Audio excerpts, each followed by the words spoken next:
ఇక డీటెయిల్ చూస్తే తెలంగాణ సీఎం రేవంత్ రెడ్డి ఆంధ్రప్రదేశ్లో కీలక వ్యాఖ్యలు చేశారు. 2029లో రాహుల్ గాంధీ ప్రధాని కావడం ఖాయమన్నారు.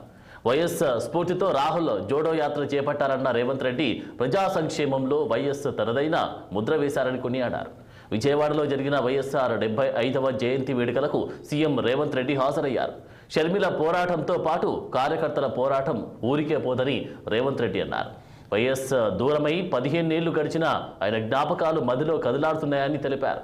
కొత్తగా వచ్చేవారిని బలపరుస్తే పార్టీ బలపడుతుందని వైఎస్ చెప్పేవారని గుర్తుకు చేసుకున్నారు. కుటుంబం ఎప్పుడు వైఎస్ఆర్ కుటుంబానికి, ఆంధ్రప్రదేశ్ కాంగ్రెస్ పార్టీ కార్యకర్తలకు, వైఎస్ఆర్ అభిమానులకు అండగా నిలబడతామని చెప్పి మీరు వెళ్ళి వాళ్ళ మధ్యలో నించొని చెప్పి రావాల్సిందిగా రాహుల్ గాంధీ గారు నన్ను ఆదేశించడం జరిగింది.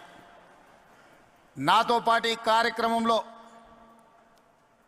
ఆంధ్రప్రదేశ్ ఇన్ఛార్జ్ మాణిక్ ఠాగూర్ గారు, తెలంగాణ ఇన్ఛార్జ్ దీపదాస్ మున్షి గారు, ఆంధ్రప్రదేశ్ మాజీ అధ్యక్షులు రఘువీరారెడ్డి గారు, డాక్టర్ కేవీపీ రామచంద్రరావు గారు, మా సహచర మంత్రివర్గ సభ్యులు, ముఖ్యంగా మా మిత్రుడు పట్టి విక్రమార్క గారు, మిగతా మంత్రివర్గ సభ్యులు అందరూ కూడా ఈ కార్యక్రమంలో పాల్గొని ఈరోజు ఈ వాతావరణం చూస్తుంటే ఎవరైనా ఎవరి కుటుంబంలో ఎంత దగ్గర వాళ్ళు చనిపోయినా నెలకో 2 నెలలకో 3 నెలలకో వారి జ్ఞాపకాలు మన నుంచి దూరం అవుతూ ఉంటాయి.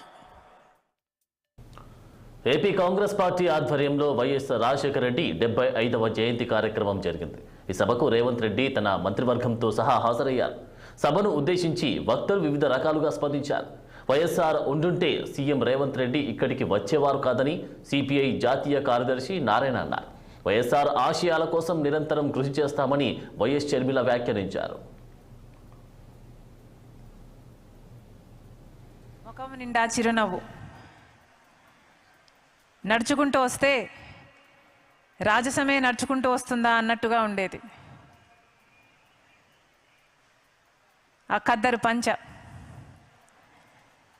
దగ్గరికి వచ్చి పాప్స్ అని చేయి చాచినప్పుడల్లా, నన్ను దగ్గరికి తీసుకున్నప్పుడల్లా ఎంత ధైర్యమో మాటల్లో చెప్పలేనిది.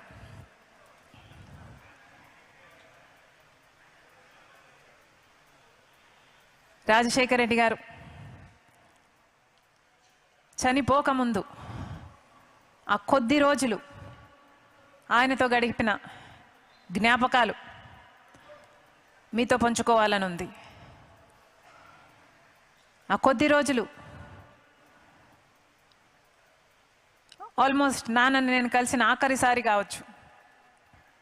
ఆ రోజు కలిశాను, మరుసటి రోజు నేను బెంగళూరుకు వెళ్ళిపోవడం జరిగింది. ఆ రోజు రాత్రి నేను కలిసినప్పుడు